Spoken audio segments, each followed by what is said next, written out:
కేంద్రంలోని నరేంద్ర మోడీ ఎన్డీఏ ప్రభుత్వం కార్పొరేట్ సంస్థలకు దాసోహం అయిందని, అన్ని రంగాలలోనూ తిరోగమనం వైపు పయనిస్తుందని సిపిఐ రాష్ట్ర కార్యదర్శి వర్గ సభ్యులు జంగాల అజయ్ కుమార్ విమర్శించారు. బీజేపీ నరేంద్ర మోడీ ఎన్డీఏ ప్రభుత్వం ప్రజా వ్యతిరేక విధానాలకు నిరసనగా సిపిఐ దేశవ్యాప్త ప్రచార ఆందోళన కార్యక్రమం మార్చి 23 భగత్ సింగ్ వర్ధంతి నుండి ఏప్రిల్ 14 డాక్టర్ బిఆర్ అంబేద్కర్ జయంతి వరకు కొనసాగుతున్న తరుణంలో బుధవారం గుంటూరు నగరంలోని అంబేద్కర్ విగ్రహం లాల్ సెంటర్ నుండి శంకర్ విలాస్ మీదుగా అరండల్పేట్ 4వ లైన్ మరియు 2వ అడ్డ రోడ్ మీదుగా లాల్ సెంటర్ వరకు కొనసాగింది. నరేంద్ర మోడీ ప్రభుత్వ వ్యతిరేక విధానాలపై ప్రచార ఆందోళన కార్యక్రమంలో భాగంగా ప్రచారం నిర్వహించారు. 23 అమరజీవి సర్దార్ భగత్ సింగ్ వర్ధంతిని పురస్కరించుకొని ఏప్రిల్ 14వ తేదీ అంబేద్కర్ జయంతి వరకు కార్యక్రమాలని దేశవ్యాప్తంగా నిరసనాందోళన కార్యక్రమాలని నిర్వహిస్తూ ఉన్నాం. ఎందుకు ఈ నిరసనాందోళన కార్యక్రమం అంటే భారతదేశంలో ఉన్నటువంటి అన్ని వ్యవస్థల్ని నరేంద్ర మోడీ ప్రభుత్వం కూలదోస్తూ ఉన్నది. ఇవాళ దేశంలో మైనారిటీలకి భద్రత లేని, మైనారిటీ హక్కులకి భద్రత లేని, మైనారిటీ ఆస్తులకు భద్రత లేని ఒక్కో సవరణ చట్టాన్ని తీసుకుని రావటం అనేది నరేంద్ర మోడీ ఆర్ఎస్ఎస్ భావజాలానికి నిదర్శనమని ఖచ్చితంగా చెప్తా ఉన్నాం. అలాగే నరేంద్ర మోడీ ఎన్నికల్లో అధికారంలోకి రాకముందు ఇంటికో ఉద్యోగం ఇస్తా అన్నాడు. 100 రోజుల్లో ధరలు తగ్గిస్తామని చెప్పాడు.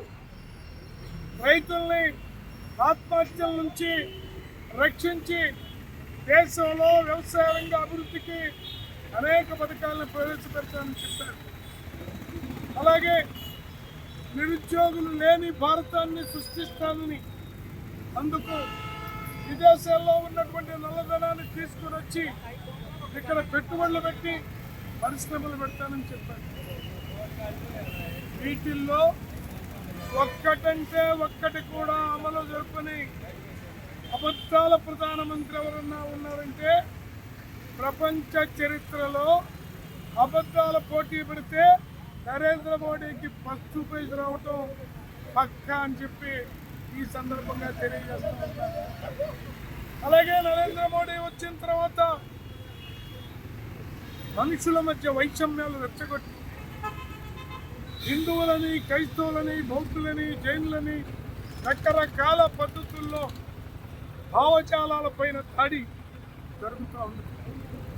మణిపూర్లో జరిగిన ఘోర ఉదంతం మనం మర్చిపోకముందే మళ్ళీ ఒక్కోటి పేరుతోటి ఈ బిల్లు రావటం దారుణమైనటువంటి విషయం.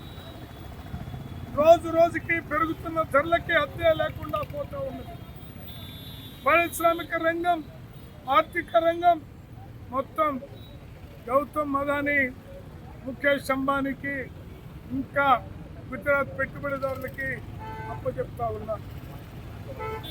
అందువల్ల అంబేద్కర్ రాజ్యాంగానికి కూడా ప్రమాదం వాటిల్లుతున్నటువంటి ఈ దిశలో లౌకిక రాజ్యాంగ పరిరక్షణ కోసం, భారత రాజ్యాంగ రక్షణ కోసం దేశంలో ఉన్నటువంటి పేద ప్రజల పక్షాన, దళితులు, మైనార్టీల పక్షాన, సమస్త ప్రజల పక్షాన భారతదేశానికి నరేంద్ర మోడీ వల్ల జరుగుతున్నటువంటి అరిష్టాన్ని తెలియజేస్తూ ఈ ప్రచారం దేశవ్యాప్తంగా జరుగుతుంది.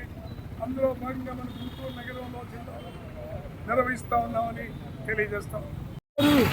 పోయిన నెల 14వ తారీఖు నుంచి మరి ప్రచార ఆందోళన కార్యక్రమాన్ని నిర్వహిస్తూ ఉన్నాం. భగత్ సింగ్, రాజ్గురు, సుఖదేవ్ ఏదైతే పోరాట యోధుల వర్ధంతి సందర్భంగా ఆ రోజున కార్యక్రమాన్ని ప్రారంభించి ఈ నెల మరి 14వ తారీఖున బిఆర్ అంబేద్కర్ గారి జయంతి సందర్భంగా ఈ ప్రచార ఆందోళన కార్యక్రమాలను కూడా ముగించాలని దేశవ్యాప్తంగా జరుగుతున్న ప్రచార ఆందోళన కార్యక్రమాలు భాగంగా ఈరోజు ఈ కార్యక్రమాన్ని నిర్వహిస్తూ ఉన్నాం. అట్లాగే మరి మోడీ గారు ఈ 11 సంవత్సరాల అధికారంలో అనేకమైనటువంటి ప్రజా వ్యతిరేక విధానాలు పాటిస్తూ ఉన్నాడు. ఆయన చెప్పిన ఎన్నికల హామీలు ఇచ్చిన హామీ ఏది కూడా నెరవేర్చిన పరిస్థితి కనపడుతూ ఉంది. దానికి తోడు ఈ రాష్ట్రంలో కూడా అదే పరిస్థితి. గత ప్రభుత్వం కానీ ఈ కూటమి ప్రభుత్వం కూడా ప్రజల్ని పట్టించుకోలేని పరిస్థితిలో మరి ఈ రోజున కమ్యూనిస్ట్ పార్టీగా ప్రజల పార్టీగా ఈ ప్రజా ఆందోళన కార్యక్రమాన్ని నిర్వహిస్తా ఉన్నాం. గతంలో మరి మోడీ గారు అధికారంలో రాకముందు మరి ఉన్న డాలర్ రేటు ఇవాళ మరి డబుల్ అయిపోయింది. అట్లాగే పెట్రోల్ డీజిల్ మరి ఆ రోజు ఉన్నటువంటి రేటును చూస్తే మరి ఈ రోజుకి పొంతం లేకుండా పోతా ఉంది. మరి దాని ఫలితంగా నిత్యావసర సరుకుల ధరలన్నీ కూడా పెరిగిపోయి ప్రజలు తెల్లేని పరిస్థితి, కొల్లేని పరిస్థితి జరుగుతూ ఉంది. ఇవన్నీ అరికట్టలేని మోడీ గారు ఒకటి మరి హిందుత్వ ఎజెండాతోటి దేశంలో హిందువులు ఎక్కువ ఉన్నారు కాబట్టి ఆ ఓట్ల కోసం హిందూ అజెండాను ముందుకు తీసుకువెళ్తున్నాడు తప్ప దేశ ప్రజల సంక్షేమాన్ని ఏమాత్రం కూడా పట్టించుకునే పద్ధతిలో ఈ ప్రజా ఆందోళన కార్యక్రమాన్ని నిర్వహిస్తా ఉన్నాం. ఈ ప్రజా ఆందోళన కార్యక్రమాలు నగరంలోని అన్ని మరి డివిజన్లో కూడా నిర్వహించి ముందుకెళ్ళబోతా ఉన్నాం. దీనికి నగర ప్రజలు సహకరించాల్సిందిగా, మోడీ ఆర్థిక విధానాలను వ్యతిరేకించాల్సిందిగా కోరుతా ఉన్నాం.